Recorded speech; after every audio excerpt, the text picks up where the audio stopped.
Welcome to The Explainer. Have you ever thought that maybe, just maybe, our oldest myths aren't just stories, that they could be urgent warnings coded and sent to us from the past? Well, today, that's exactly what we're going to explore. So we're going to crack open this puzzle box of a legend from India. And trust me, once we start decoding it, we're going to uncover a hidden history, one with some pretty startling connections to our world right now.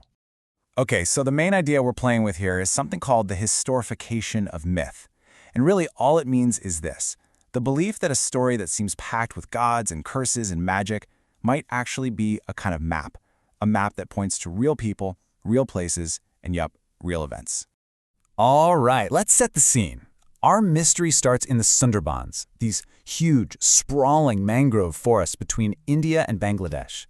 And it's here that an old legend has been told for centuries, a story about a man known only as the gun merchant. So, on the surface, this story sounds pretty familiar, right? It's a classic. You've got this rich merchant, Banduki Sodagar, who makes a big mistake. He ticks off Manasa Devi, the super powerful goddess of snakes. She demands he worship her. He's like, nope, and boom, she unleashes her fury. He's forced to flee on this desperate journey, and the story is just filled with all the spooky, mystical stuff you'd expect from an old legend. But what if none of it was mystical? What if it was all real? And this is where things get really interesting. See, in Amitav Ghosh's novel, Gun Island, the characters start looking at this legend and thinking, hang on a second. They begin to suspect that all the mythical bits aren't just fantasy. They're actually clues, almost like they're written in a secret, forgotten language. So they asked this really radical question. What if all these fancy names and mystical symbols aren't magic at all? What if they're data, historical data, just waiting for someone to translate it? So, you ready? Let's see how they crack the code. Okay. First piece of the puzzle, there's this key symbol at the merchant's shrine. For ages, everyone thought it was a hooded snake, representing the goddess. But it's not. It turns out to be a letter from the Hebrew alphabet, a huge, direct clue about who this merchant really was. And the decoding doesn't stop there. The legend says the merchant fled to the Isle of Misery. Now that sounds totally made up, like something out of a fairy tale, right? But get this. Misri is just the Arabic word for Egypt. So this fantasy island was actually a real country all along. Then there's another clue. This one about a really weird structure, an island within an island. Again, sounds mystical, kind of poetic, but nope. It turns out to be an incredibly precise description of the historic Jewish ghetto in Venice, which is literally a small, isolated island within the city. At this point, the code isn't just cracked, it's breaking wide open. So once you have these keys, the whole myth just transforms. It's not a fairy tale anymore. It becomes a travel itinerary, a real-world map of a journey that actually happened centuries ago. It's amazing. And they can even pin down when it happened by cross-referencing things mentioned in the story, like plagues and fires, with actual historical records. They can date the whole journey to a specific time, the 1630s. So think about that. This isn't some ancient, timeless myth from the dawn of humanity. It's a story from just a few hundred years ago. And what's really wild is that all the places it talks about, they still exist. You could go visit them. All of a sudden, the merchant's journey doesn't look like a random, panicked escape anymore. It's a clear path. He starts at the shrine in the Sundarbans. The clues then point to Venice, and from there to Sicily, which the myth calls the Island of Chains.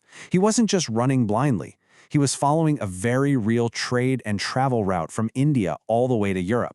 Okay, so this is a really cool historical puzzle, right?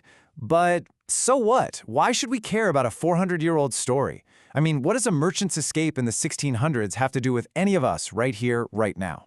Well, here's the thing. The story argues that this history, it never really ended. The big themes, the central conflicts, they're repeating all around us, just in a modern form. You could almost say we're living in the sequel. Take this, for example. At one point, the gun merchant is captured by pirates and sold into slavery. We tend to think of that as a terrible chapter of history that's long since closed. But the story draws this direct, chilling line to modern human trafficking, where millions of people are still being bought and sold today. The name might have changed, but the horror, that's still here. And what about all that supernatural stuff? The goddess's anger, showing up as snakes, crazy storms, fires, plagues. Back in the 17th century, that was seen as divine punishment. But today, we have a different name for it. Today, we recognize those things as the very real consequences of climate change. The myth becomes this incredibly powerful metaphor for the massive ecological forces we've unleashed, forces we often try really hard to ignore. So looking at the myth this way isn't just some clever literary game. It forces us to ask a really tough question, not just about the past, but about ourselves. What big truths are we, as a society, choosing to look away from right now? I mean, think about it. Just 300 years ago, it was considered an absolute, unquestionable fact that the Earth was static and the universe revolved around it. Today, we know that's completely wrong, a total delusion. It's a pretty powerful reminder that what one generation sees as undeniable truth, the next might see as a dangerous fantasy. And that, right there, is the final, urgent message of the gun merchant story. It's a warning against our own great derangement, our modern cultural denial of a crisis that is happening right in front of us. The myth is basically suggesting that maybe we're the ones living inside a fantasy, ignoring a reality that's becoming more and more dangerous. So this leaves us with one last, pretty provocative thought.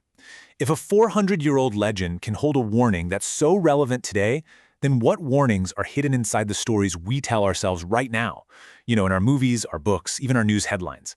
Are they trying to tell us something important about the history we're creating? And maybe more importantly, are any of us actually listening?